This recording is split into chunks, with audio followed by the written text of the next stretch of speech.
You know, this conflict at the moment has just got me losing all faith in, well, some of my own audience, because some of the individuals who seem to watch these videos, and even personal friends that are messaging me about the conflict, just appear to be, well, retarded. And I'm sure that's not you, ladies and gentlemen, because you're smart. You watch morning shots. But I mean, some of the people, delusional takes everywhere. But before we get on to the main video of today, can we yet again remind you, if you haven't already, please subscribe to the channel. Guys, let's just have a frank conversation for once, right? Khomeini's grandson, the guy who is going to take over, or is suggested to take over from Khomeini as the next Ayatollah of Iran, he knew what we all know. And that is, according to him, if the Arab countries were capable of bombing Israel and the United States, they would. And at some point in time, according to him, they would, and they will. Have a watch.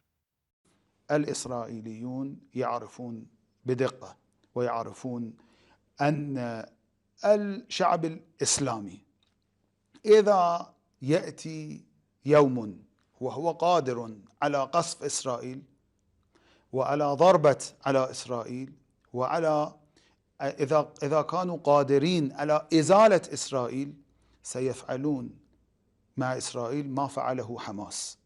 كل الشعوب الإسلامية. I'm also equally assured that as the Palestinian cause has been firing up the Arab nations since like the 1948s. Except that's not true, because everybody knows that the Palestinian cause is just a load of hogwash. In fact, don't take my word from it. Why don't we listen to an actual Arab? Gaddafi, to be specific. In his 2007 Arab League summit, he shocked the entire Arab world by admitting what everybody else knew, and that is that there was no Palestine. Have a look. وين القضية اللي قبل 67؟ كنا نكذب على أنفسنا ونكذب على العالم. آلاف الشهداء سقطوا قبل 67 من أجل من؟ كيف تقولون أن فلسطين احتلت عام 67 وعودوا إلى حدود 67؟ هي فلسطين الضفة الغربية وقطاع غزة. زين؟ إذا كانت هكذا هذه ما احتلوها الإسرائيليين عام 48 تركوها لكم 20 سنة. لماذا ما عملتوا فيها دولة فلسطينية؟ مش كان قطاع غزة مش كان تبع مصر، والضفة الغربية مش كانت تبع الأردن؟ ما كانت بيدكم. 20 سنة تاركينها لكم اليهود من 48 إلى 67.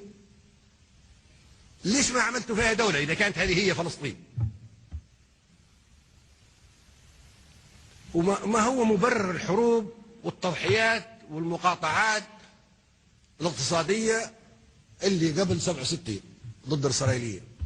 زين، ممكن الإسرائيليين الآن يرفعوا دعوة ضد العرب، يطالبوا بالتعويض بالمليارات أكثر من تريليونات عن الخسائر التي لحقتهم ما بين 48 و 67.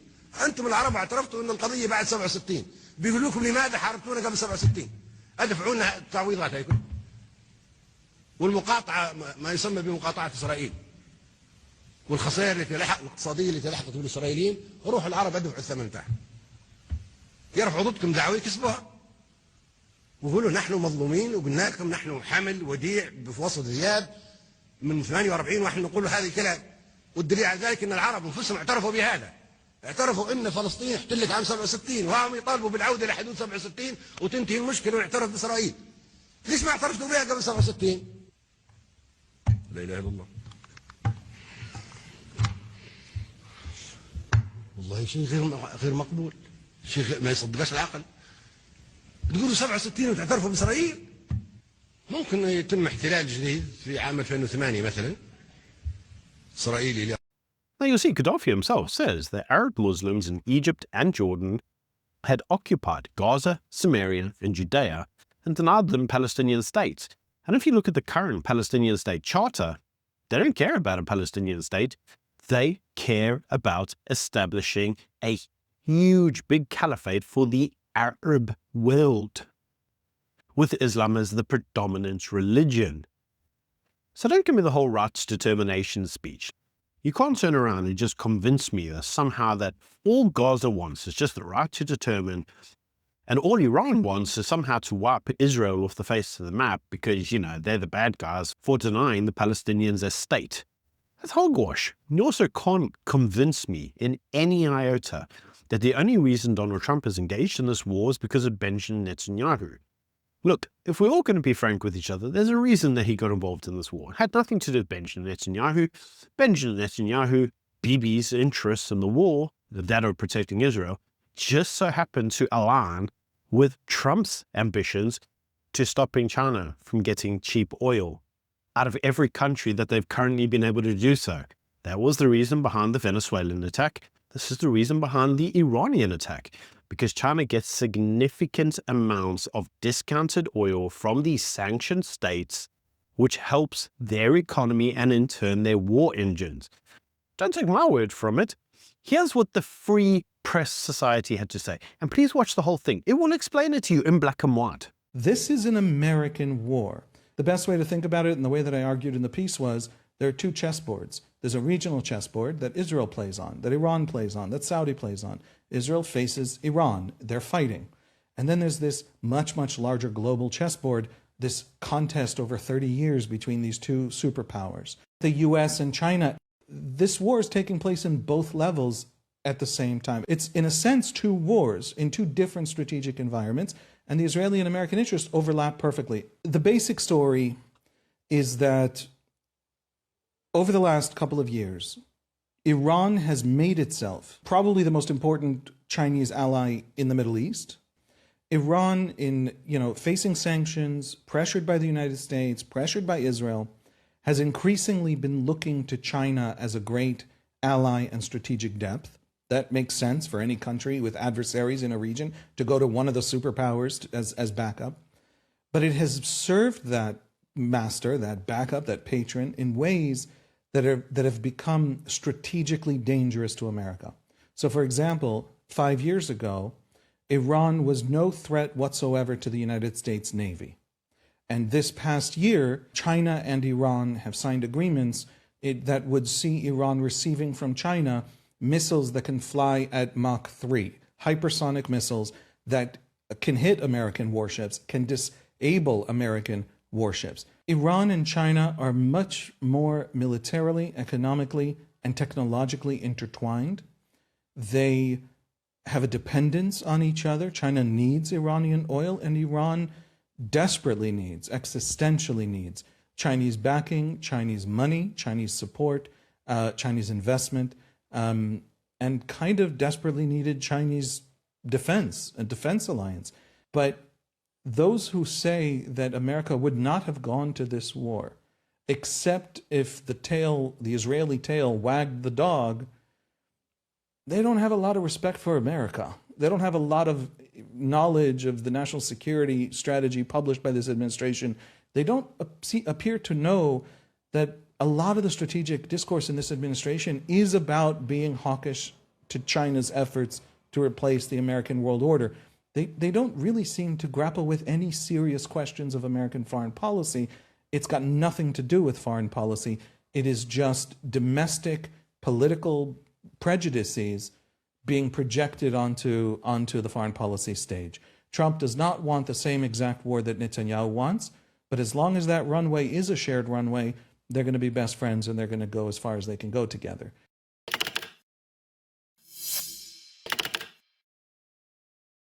Now, despite all of this, one of the things that you cannot deny, and that is that Israel has been incepting all of the Iranian ballistic missile systems that have been attacking Arab nations. They've been trying to keep the Arab states safe. And inevitably, what this means is that Israel's ties with many Arab states are now at a historical high, unlike the West, that are just retarded. Now let's actually start talking about what that actually looks like in reality. Let's first look at Turkey. Now the reason Turkey is important because it's actually part of NATO. If there was a perceived attack on Turkey, it triggers the entire NATO alliance. That means the whole of NATO has to go to war underneath their charters. And Iran fired at Turkey. Have a watch. This is breaking news. Turkey's Ministry of Defense says that an Iranian ballistic missile was launched toward their country, and it was shot down by NATO air defense systems, fragments of that missile landing in southern Turkey. This is a major development and the first time that a country like Turkey has received incoming Iranian ballistic missile fire. Now, the actual missile was intercepted, and Erdogan, the president of Turkey, said, well, he's not going to take it as an event that triggers the NATO clauses. But you need to understand that these Timu missiles that Iran's firing, they're going everywhere. They're going to Bahrain, they're going to the UAE, they're going to Dubai, they're going to Qatar, and many of these countries are just getting fed up of it. Now, one of the very interesting things that are occurring is how many of these Arab countries have all had Islamic Revolutionary Guard spies or infiltrators in their regimes. And many of these individuals have been very, very reticent to get involved in a direct confrontation with Iran because they don't want a war. But now that one's there, they're like, freaking hell, guys, like liberation is at hand. It is our chance to get rid of the terror regime that is Iran. Now, contrary to what Tucker Carlson said, there had actually been some terrorists or some infiltrators arrested in Qatar, and they were actually Iranian Revolutionary Guards. This is what Qatar has confirmed themselves. Have a watch. Qatari authorities say that they've arrested 2 cells affiliated with the Iranian Revolutionary Guards in the country. So they're saying, that's according to the state news agency, that they've arrested 2 cells affiliated with the Iranian Revolutionary Guard in their country. So a bit of development there from Qatar. The defense minister of Qatar, of Qatar, also has said that Iran launched 2 missiles towards its territory, with one targeting the US Al Udeid airbase, but there were no reported human losses. So as we've been discussing throughout the program, things are really rapidly escalating in the Gulf states as well. And Qatar has just said it has arrested 2 cells affiliated with the Iranian Revolutionary Guard in the country. In other news, the Lebanese government, which has been struggling with Hezbollah for like decades, has now been able to actually, for once, get out there and say, Hezbollah needs to go. And it is now being determined that they are a terrorist regime within Lebanon, and Lebanon themselves have been able to, for the first time ever, just get rid of them. They've been able to get the guts to say, we don't want these guys. We've had to put up with them because they've been having significant funding, arms supply from Iran, missile supply from Iran, unlimited budgets from Iran. Now that that's gone, we're going to get rid of these terror guys that have been making our life a misery. Even inside of Iran, even the Iranian army are deserting and leaving videos like this one. ارتش وفاداری به آرمان‌های مقدس مردمی و دفاع از کشور و ملت ایران است. جنگ کنونی ایران و آمریکا جنگی علیه کشور و ملت ایران نیست. این جنگ بر علیه رژیم خونخوار و جنایتکار جمهوری اسلامی است که در تظاهرات دی‌ماه 1404 هزار فرزند ایران را به خاک خون کشیدند. ما سربازان ارتش ملی ایران به جنبش و انقلاب ملی پیوسته و از تمامی اقشار ملی درخواست داریم به این جنبش آزادی ملحق شوند. خاکم خاک ایران، جانم فدای ایران.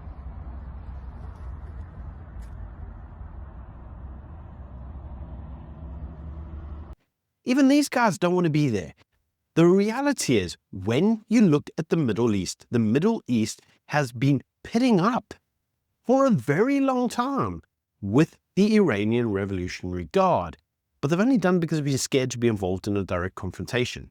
Let me tell you some of the countries now that are looking at this going, we're not scared anymore. Azerbaijan, which has said that they will happily invade Iran because they're sick of the security threats. Let's look at Kurdistan, who has themselves now attempted to invade from the south, from Iraq. There's been so many of these little militia groups that have all had issues with Iran.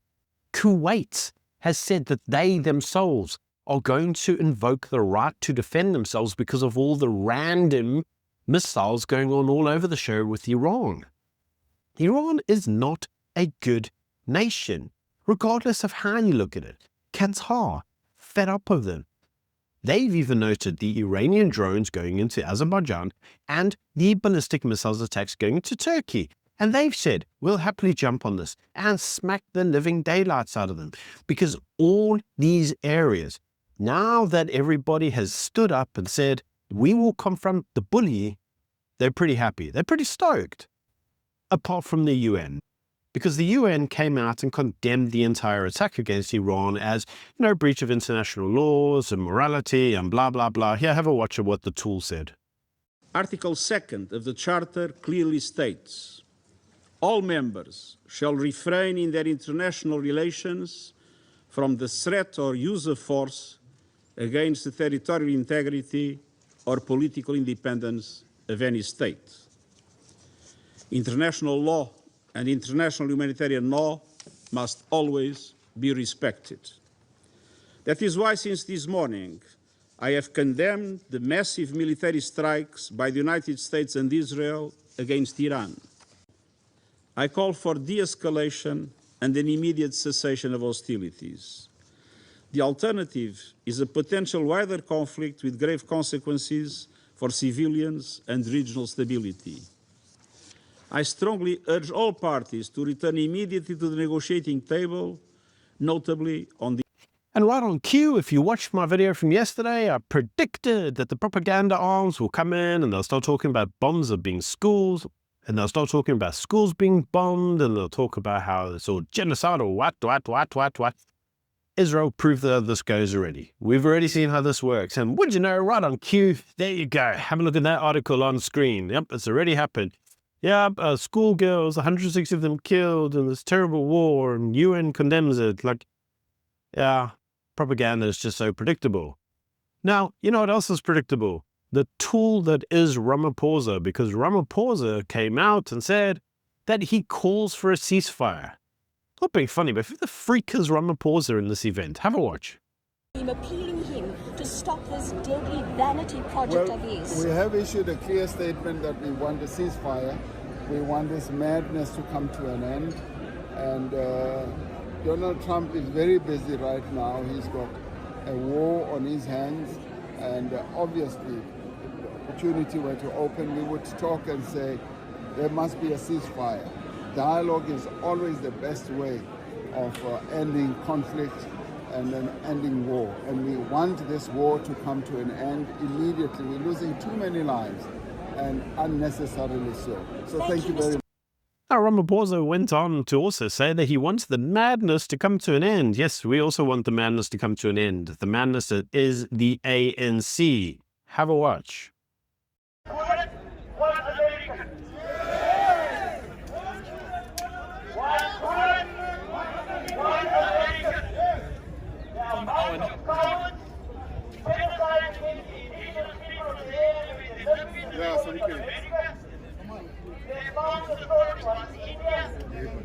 I mean, you can actually even see senior ANC individuals like Pandor sitting right in front of Iranian regime flags, talking about how there's all this support with Iran. Have a watch.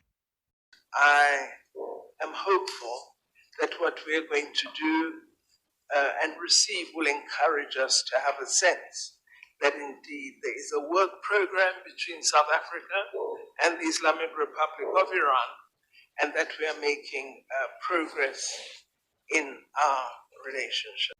So this is the same guy that's sitting there saying, I want to call for peace, we need to stop the madness, and I'll actually intervene. I'll help you negotiate somehow peace.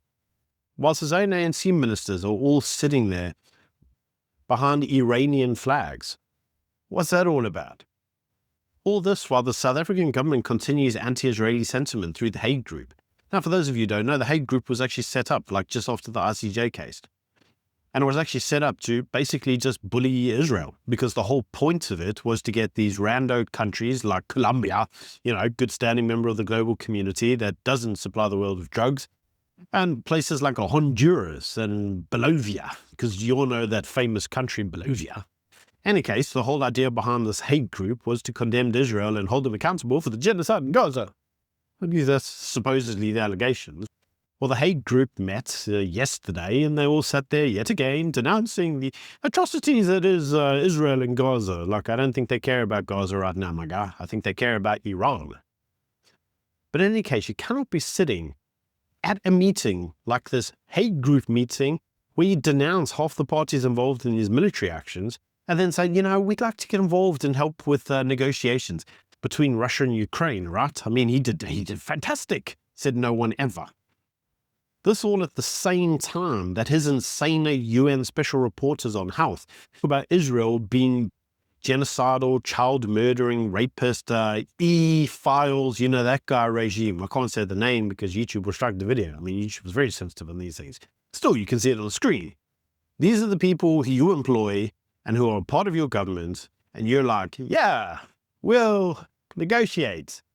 Said like, no one ever. Are you just freaking cooked in the head? Now, because of our position, the Rand lost 3.3%, already a decline, because everybody's like, we don't really want to have to deal with South Africa where the ANC is backing Iran and they're cooked in the freaking head. This is not the way you do diplomacy. All this because of a perceived link to the Iranian movement, because of the struggle movement, the liberation movement. What a load of complete twaddle. Now you can already even see it, even in South Africa. Why is the state broadcaster platforming Iran's ambassador to South Africa talking about the terrible assassination of their leader and how they're going to get revenge?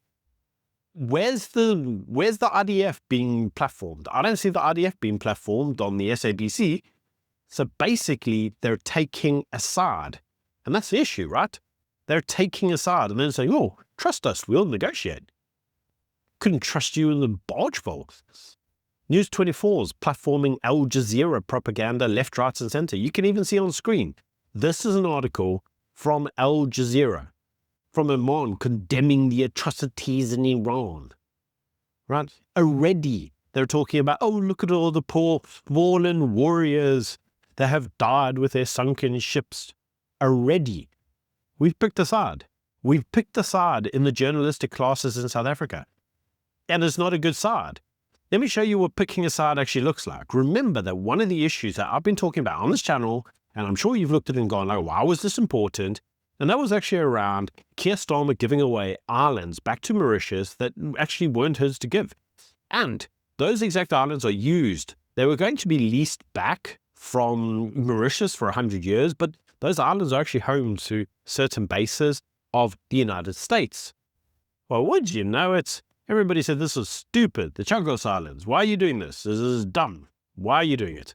And now Mauritius has said that they call for an immediate ceasefire. They back Iran, and they want those islands, and they will be denying the West any form of use of them to launch forms of operations against Iran. Well, color me blind and call me a pig. Who saw that happening? The South African government, specifically the ANC government, are just freaking retarded. I don't care if you don't like what Trump's doing. I don't care if you don't like what the IDF is doing. Yes, Israel is piggybacking off of Trump's war. Yes, they have their own objectives. We're not stupid. You can accept that. I can accept that. Is this for the best of the Iranian people? Is it best for the Arab world around them? Are the 90% of the Arab world actually enjoying this? Yes. Is it a necessary peace in order to get peace? Yes. The only ones that don't get it are the people that were all being bankrolled. The left, the crazy left nut jobs are the only ones that don't get it. And they're like, oh, poor Iran. And we're watching South Africa. Support Iran. I don't support Iran. I won't support Iran. I'll support the IDF. And the IDF had the following to say. And that's it from me for now. Goodbye. Purim, a story of surviving in the face of an enemy that seeks your destruction. Sound familiar? For decades, the Iranian regime has openly called for the destruction of Israel. Ballistic missiles, advanced weapons programs, proxy terrorist groups positioned across the region. At the head of this campaign was Ali Khamenei, the supreme leader who for more than 3 decades advanced Iran's terrorist aims. He built Iran's ballistic missile program, pushed nuclear weaponization, and funded terror organizations across the Middle East with a defining objective: destroy the state of Israel. Khamenei has now been eliminated, along with other senior leaders. His reign of terror is finally over. This Purim, we are operating against today's threat that targets our safety and survival. Through Operation Roaring Lion, the IDF, together with the U.S. Armed Forces, are removing the core of this existential enemy threat. Purim has started, but our mission continues. And like in the story of Purim, we will triumph in the face of terror. The IDF wishes you a safe and happy Purim.